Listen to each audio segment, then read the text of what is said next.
Well, we all saw this coming, and I've decided to pull David Land for this one. Got my Daytona 500 championship cap, Jeff Gordon Daytona 500 championship cap from 2005 here. This is going to be a very, very serious video, because the news we all saw coming has arrived. Per ESPN, this came down around 11:08 a.m. Kyle Larson has been fired by Chip Ganassi Racing. The downfall has been completed.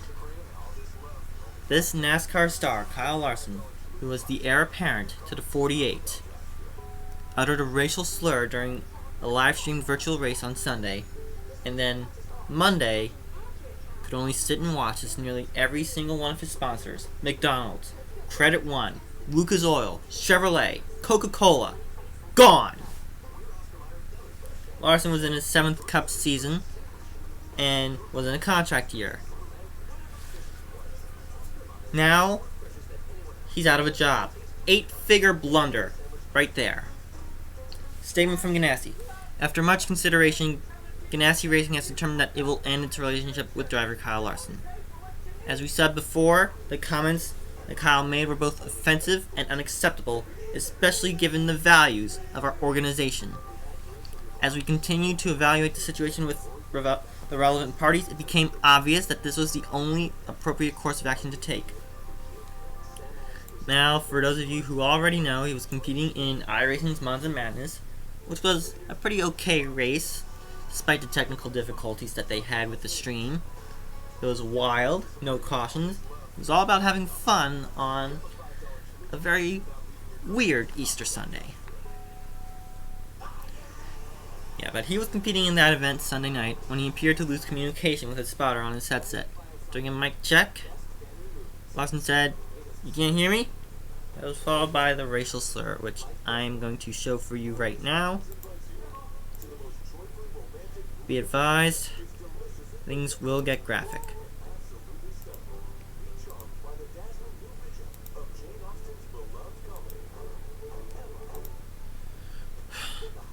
Here goes.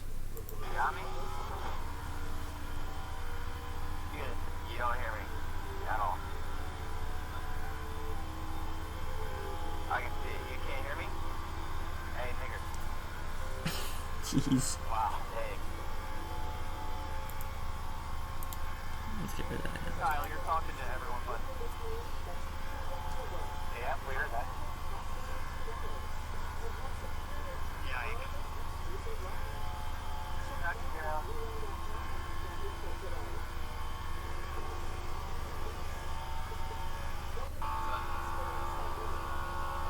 I can see it. You can't hear me? Hey, nigger. Wow, hey. Kyle, you're talking to everyone, but... Yeah, we heard that. Oh, damn. You cannot... Yeah, you can... Don't say anything. Okay, admirable job by Anthony Alfredo, Aaron McCarron, and Connor Daly to try and quell the situation, but it was already too little too late. As, not 24 hours later, almost every single one of Larson's sponsors dropped him like a rock. So, I did find an article on this situation by Dave Moody of MRN Radio. I've pulled up said article. It is on the Godfather's blog. So, let's pull it up right now.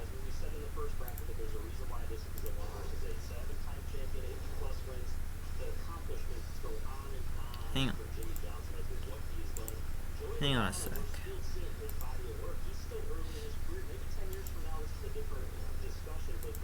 There's the ESPN article. I'll go through the rest of it while I wait for window capture to catch up. He issued an apology Monday, saying there was no excuse for the comment. Apologized in a video posted on his social media. And first he was suspended without pay by Ganassi, then suspended by NASCAR, was ordered to complete sensitivity training, Of course, we all know the ramifications from his sponsors. McDonald's, Credit One Bank, the Clover platform from Fiserv, all gone. Then Chevrolet, gone. Larson has reached out personally to many of his sponsors and his friends to apologize. Brent Powell, president of Plan B Sales, was the only sponsor to remain behind Larson. With no funding on the 42, as long as Larson was in the car, the situation became untenable for Ganassi, who made the emotional call to dismiss him. Ganassi told the Associated Press, "I told Kyle he can come back from this.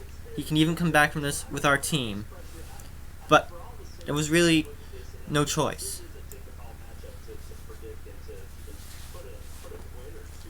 Okay.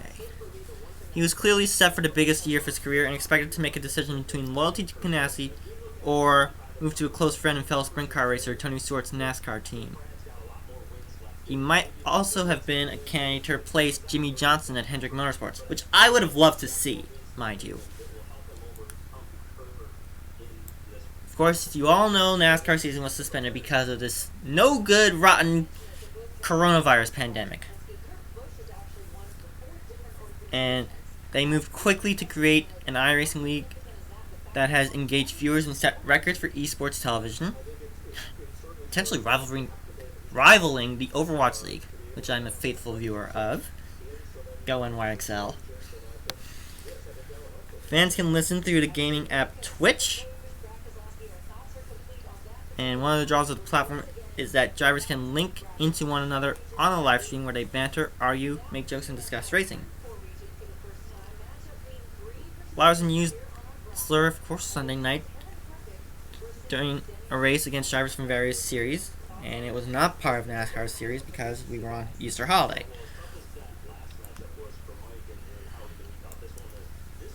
He is an alum of the Driving for Diversity program, only driver of Japanese descent to win a major NASCAR race, and his famed sprint car career could also be in jeopardy.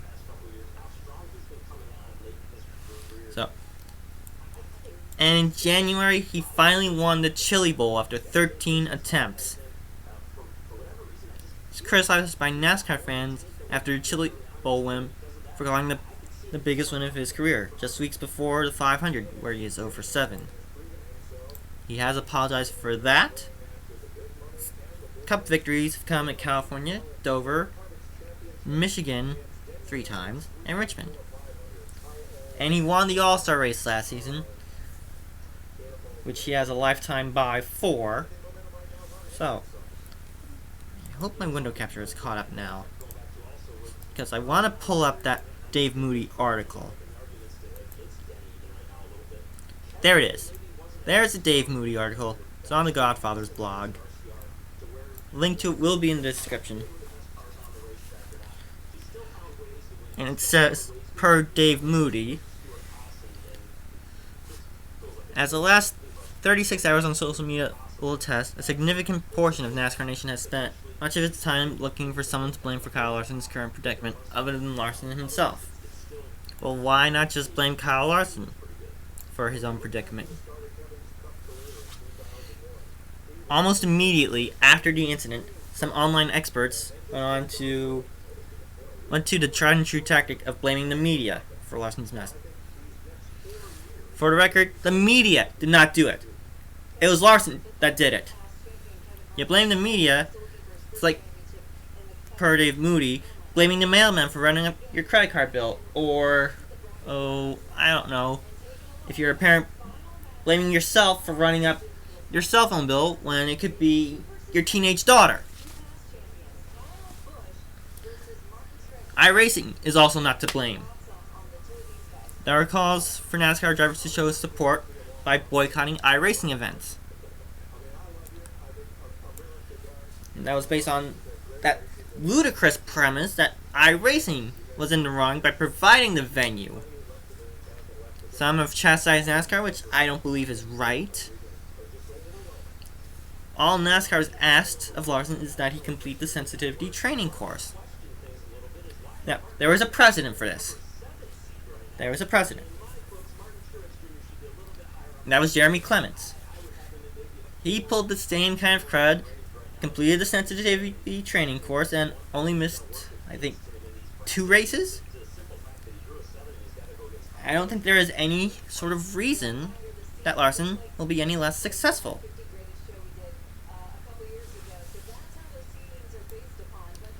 And there's also a precedent for Chip Ganassi. There is someone within the Ganassi garage that has pulled this same kind of crud. And that is his own teammate, Kurt Busch. Looking down the article, Dave Moody does mention Kurt Busch. He says there is a roadmap back to the good grace of NASCAR, as proven by former series champion Kurt Busch.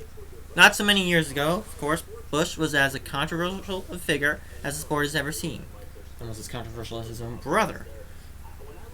Negative publicity generating machine, Busch alienated fans, media, team members, and sponsors to the point where he was let go by Penske Racing and after deemed more trouble than he was worth. He was humbled, took a second-tier ride with Furniture Row before their championship runs. Busch humbled himself, did his time, and began the process of reclaiming his image and his place in the sport. Today, he's now a respected veteran and a stabilizing influence. And the irony in all this, he's now a teammate and mentor for Larson at Ganassi. And I'm sure if he was asked by Larson, Busch could draw a map to lead his young teammate, Kyle Larson, back to the good graces of the sport. I don't believe Kyle Larson is an evil person. I don't. He's not a bad guy. He messed up. He made a mistake. And this is going to take some time to clean up. This is going to take some time to work through. But if anyone can do it, I think Kyle Larson can do it. We all mess up. I've messed up way too many times. Well, I have found ways to bounce back. Kyle Larson is no different than the rest of us. I'm sure he's messed up a few times. He's messed up many times. But I'm sure he's found ways to bounce back. The key is how we learn from our mistakes and how not to make the same one twice in a row. Twice over. Not just twice in a row. Blah. Now let's be clear. This is nothing political. Nothing political correctness related. And this has nothing to do with free speech. This is about dignity. Respect. I did not see any intent in what Kyle Larson did, though.